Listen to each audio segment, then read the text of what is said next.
Ya, ini saya lagi mau aktivasi Starlink.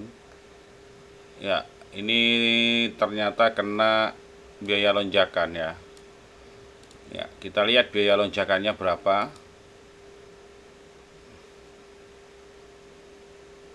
Nah, nih biaya lonjakannya adalah bayarnya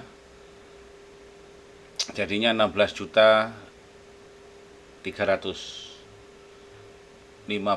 sekian.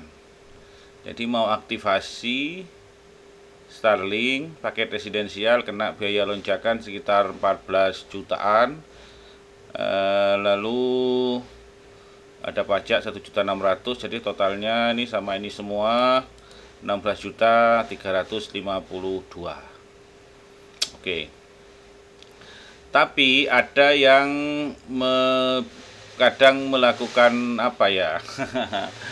Kalau menurut saya sih kayak mau ngakali sistem gitu ya, mau ngakali sistem, mau uh, gini maksud saya. Nah, ini kan mau paket residensial. Nah, di sini ada pilihan paket jelajah. Nah, di sini paket jelajah. Nah, di sini ada jelajah 900.000 atau jelajah 1750 per bulan. Nah, orang itu karena lihatnya ini murah, lihatnya murah gitu ya. Ini pakai yang 900.000 per bulan. Nah, kalau kayak gini emang nggak ada biaya lonjakan. Nah, mari kita lihat. Nah, tuh, ini karena di akun kedua ya, cuma bayarnya cuma 300 ribuan. Nah, kalau ini baru aktivasi pertama, Starlink pertama, nah, maksudnya ini Starlink saya mau aktivasi di akun yang sama. Jadi bayarnya emang nggak full ikut pembayaran sebelumnya.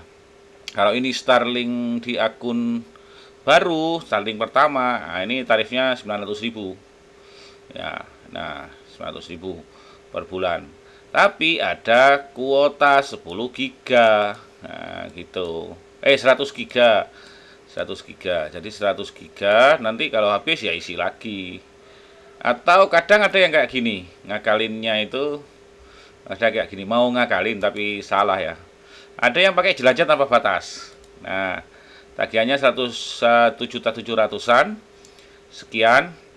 Eh apa namanya, lalu setelah aktif misalkan ini sudah dibayar misalkan ya, sudah dibayar 1.700.000. Nah, lagi-lagi ini tagihannya kok bukan 1.700.000 karena ini Starlink kedua di akun yang sama, jadi bayarnya emang nggak full.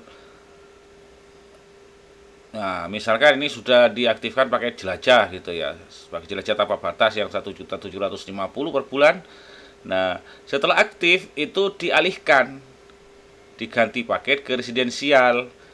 Nah, dengan harapan nanti tarifnya murah lagi. Nah, di situ kadang tidak teliti untuk membaca biaya lonjakan itu. Nah, tagihannya itu tetap nanti biaya lonjakannya 16 juta. Nah, tahu-tahu eh, itu kalau nggak dibayar setengah bulan biasanya, 2 mingguan lah setelah terjadi itu internetnya mati karena tagihannya nggak dibayar gitu. Nah, paham nggak maksud saya? Ada yang mau ngakali sistem karena mau diaktifasi residensial kena biaya lonjakan dengan tagihan 16 juta itu, jadi diaktifasi paket residensial dulu. Jelajah. Maaf, saya bersin ya. Ada yang diaktifasi pakai jelajah yang 100 giga. Maaf, saya bersin lagi. Dan 100 giga, setelah 100 giga internetnya berhenti. Ada yang diaktifkan paket jelajah tanpa batas yang 1.700.000.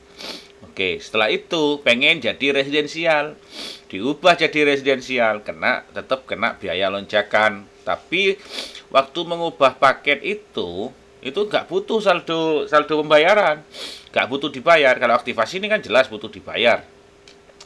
Nah, kalau mau pindah paket itu jelas nggak butuh saldo di, misalkan bayar pakai jago, pakai kartu debit apa itu nggak butuh saldo. Tahu-tahu tagihan udah muncul.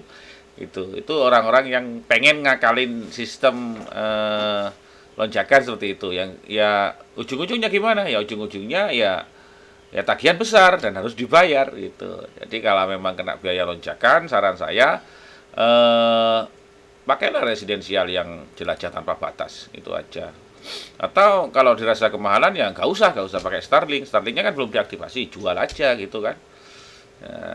Gitu aja sih tips-tipsnya, karena ini yang kejadian bukan cuma satu dua orang ya, banyak udah lebih 5 orang yang eh, nanya ke saya pas saya lihat akunnya, oh ternyata akunnya dulunya jelajah. Jelajah pas mau diubah ke residensial, itu mungkin pengennya mau ngakali sistem. Tidak semudah itu. Oke, itu aja ya teman-teman yang baru belajar aktivasi Starlink atau belum paham betul sistemnya Starlink, ya belajar dulu lah. Jangan sampai tagihan bengkak belasan juta malah pusing gitu kan. Oke, gitu saja. Saya Dimas Alfaruk, tidak bermaksud menggurui, sekedar berbagi. Oh iya, kalau sudah tagihan banyak itu gimana? Ya, caranya ya dibayar. Atau kalau mau nego-nego, mungkin jago nego, hubungi Starlink. Starlink bisa hubungi di pusat bantuan, nanti ngechat ke robot dulu, nanti minta bantuan manusia. Ketik aja kalau ngechat sama robot tuh saya butuh bantuan manusia gitu, nanti dibuatkan tiket, nanti bisa ditangani oleh JS beneran, bukan robot gitu ya. Oke, gitu aja, semoga bermanfaat.